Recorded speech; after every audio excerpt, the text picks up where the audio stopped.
Hi, welcome back to Tao Twang. I'm Dave. We're going to keep going with this Stonesy 145 groove here. It's an up-tempo thing, and so that doesn't mean we need to play fast, but you're going to want to do some side work on this and then go back to the track and so forth, back and forth. And we'll have an MP3 like we always do over here, just below this video. And I'll make it, 7 or 8 minutes long, so you can really work out with it.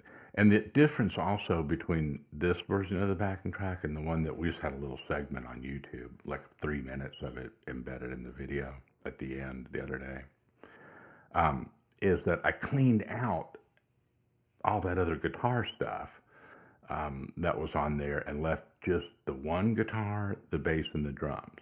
So that leaves a lot of space for a second guitarist, right? I think I might know about, indirectly might know about 12,000 something of them out there that occasionally watch this channel. So that's going to be your role. Now, this is really an example, or I guess the purpose here is to really kind of like work on playing in a band, right? If this was a song that had vocals and we were at band practice, there'd be times when we could do a little bit of soloing and stuff, but the main objective of everyone in the band should be to, support the song and the groove, right? So don't think that, when are we going to get to the licks and all that? I mean, the licks are going to be intermingled with the rhythm, right? And that's how, think about like a Stone show or something, right? I mean, that's how it is. Nobody just goes on a, 3-minute guitar solo or what. That never happens, right? And it's amazing because there's so much time spent just with like everybody interacting around just like 3 chords, but like staying really locked in and dedicated and cooperating with one another about the syncopation of how they're doing that together. So that's kind of our my mindset going into this.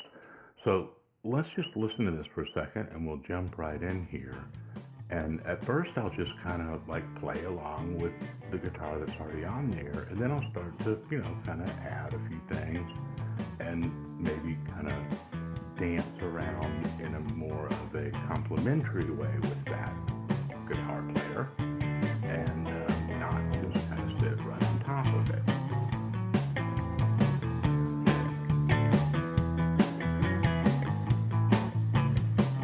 But if we're at a jam session or open mic or band practice, at first just get in there.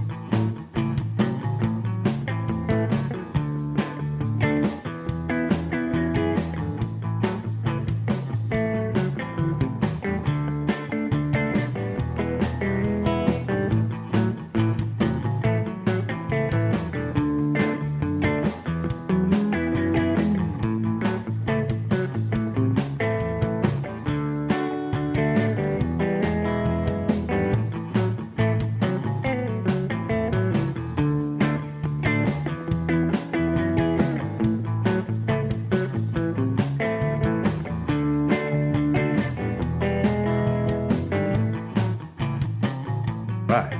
Oh, I like this groove.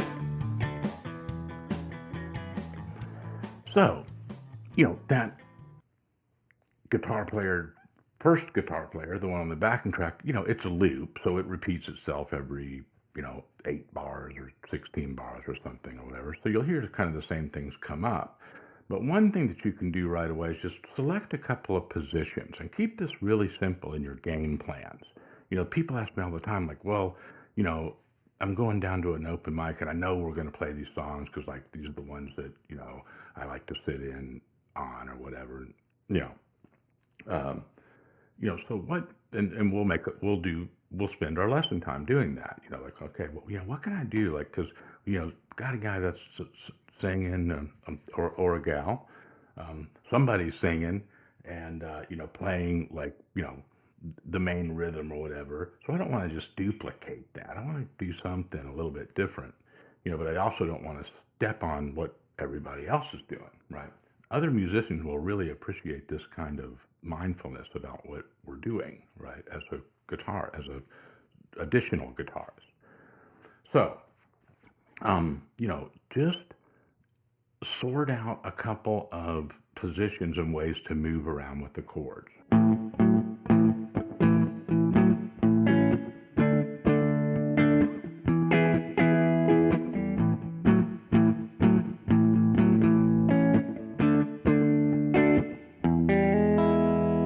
That's a nice one for that E, right? Kind of gives it a turnaround feel. It's really simple. Um, it's really just a chord shape, but notice how I went. A lot of times I'd use my finger. I tried to use my pick in that intro more so that you don't see all this confusing. Now, I use a lot of up and down pick where a lot of players you see might do more downstroke with their pick. Don't try to copy my right hand on like alternate picking and stuff because it's very lazy and it's not it's not technically, it doesn't conform to a lot of the things that you see all the time. So and that's the sound. You kind of get to where you can play like the whole chord when you're doing it.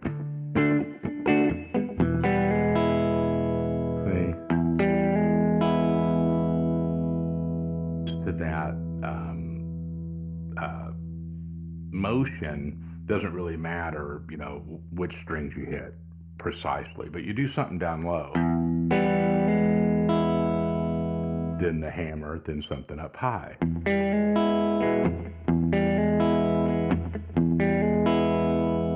And that's just a good rhythm skill. So now all of a sudden this thing's got a little bit of shape.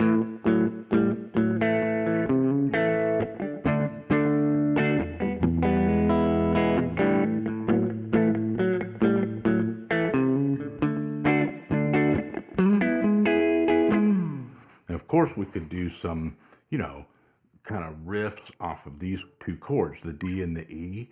But I'll tell you, really, on something like this, I don't like to get caught up and get kind of strung out on stuff like that too much, especially if you're playing with a band and there's a singer and stuff, whatever. Every once in a while, that's cool. But don't do that every time, right? Because it just doesn't, it's too busy sounding, right? It could be a simpler version of it.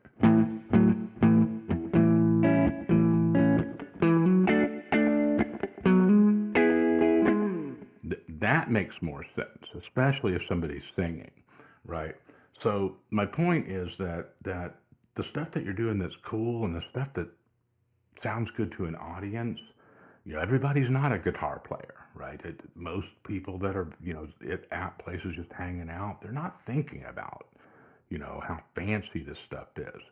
What they're doing is they're just sitting there drinking their drink. They're not even watching, but they're feeling, all of the dance that's going on, the groove, right? So there's a little tip, keep it really simple. In something like this, I would almost just designate that D and E as just chords, and I'll show you what I mean. I'll play some more lick type stuff over the A, and when I get to that D and E,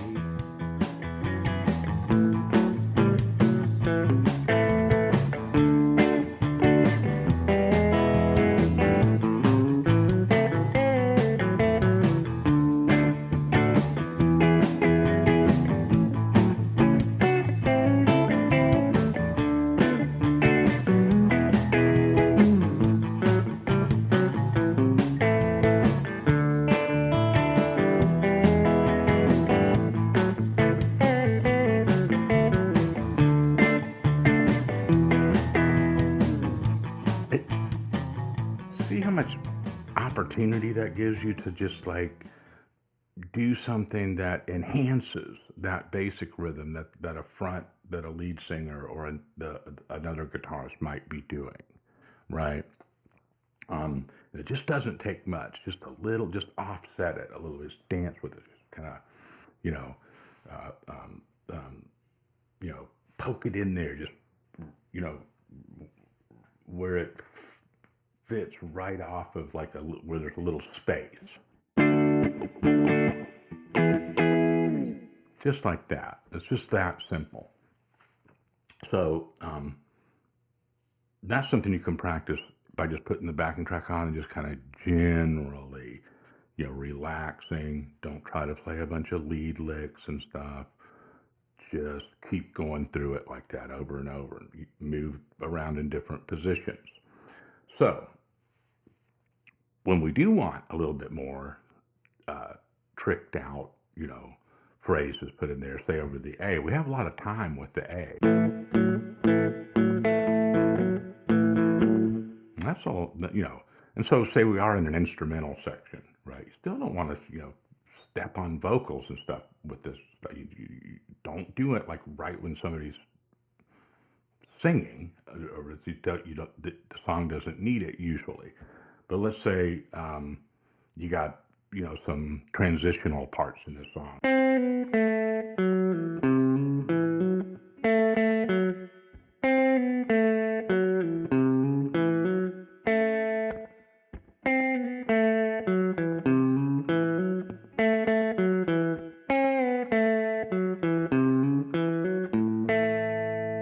Okay, so see how much of that has to do with this open A and then the octave.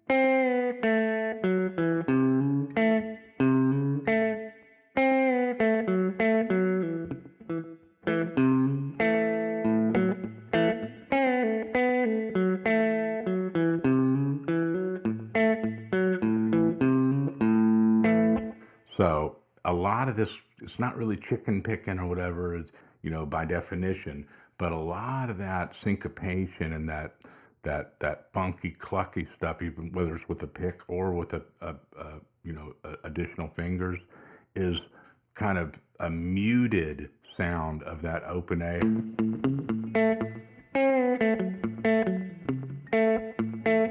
Right, and a little bit of delay helps too.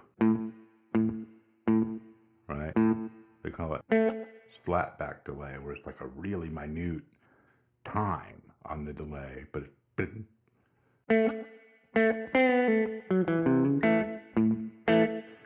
just kind of helps, you know, makes it sound cooler, right?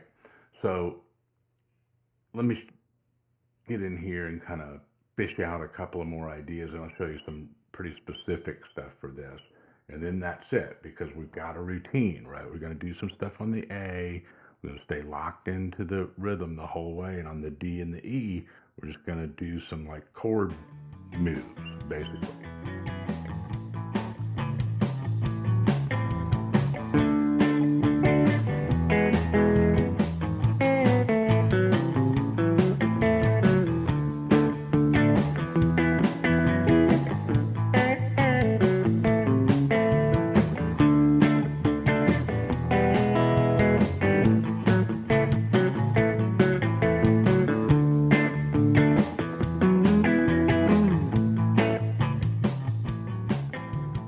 It's so much fun because it's just like you don't have to worry about like, oh, what licks am I gonna do and everything. It's more of like it takes time. You have to really repeat this kind of practicing, put that track on and just keep working it, right?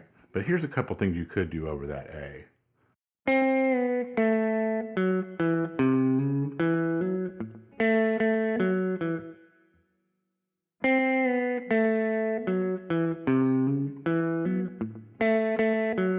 You hear a few little ghost notes in there or whatever. Don't sweat it though. Don't worry about making that.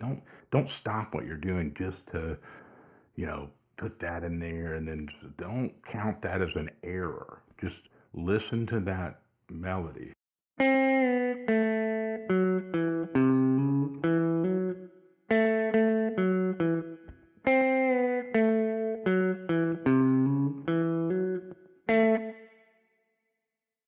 Either ending on the lower A or the higher A sometimes is all the difference that you need to make it kind of go around two times and come in pairs.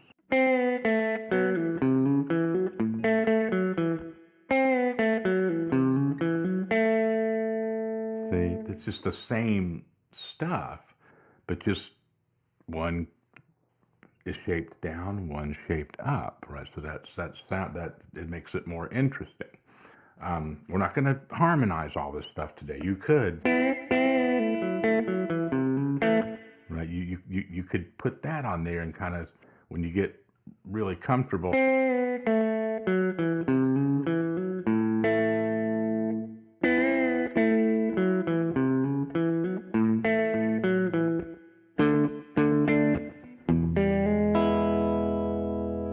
All right.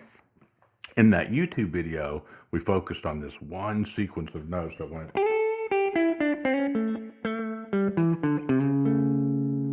And I put that in that intro on this video today too, but that's just the, if you watch these two together, then that's another thing that fits in well when you have time to, go up and do something over that A. And then of course this business could be repeated as a motif over the D and the E's, right?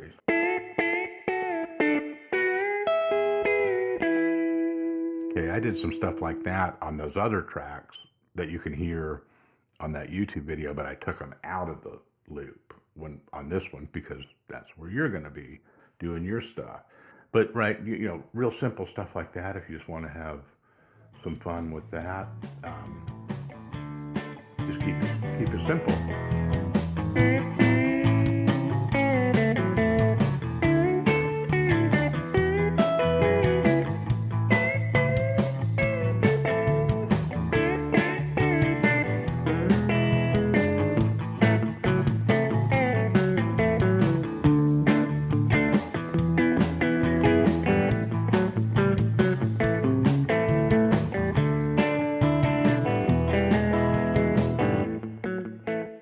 Okay, looks like we ran out of backing track right there. So that's our cue that we're done. 17 minutes is how long I had that backing track on there. What I do is I just mute it out when we're not using it, right? So, give you kind of a peek at how these videos are constructed.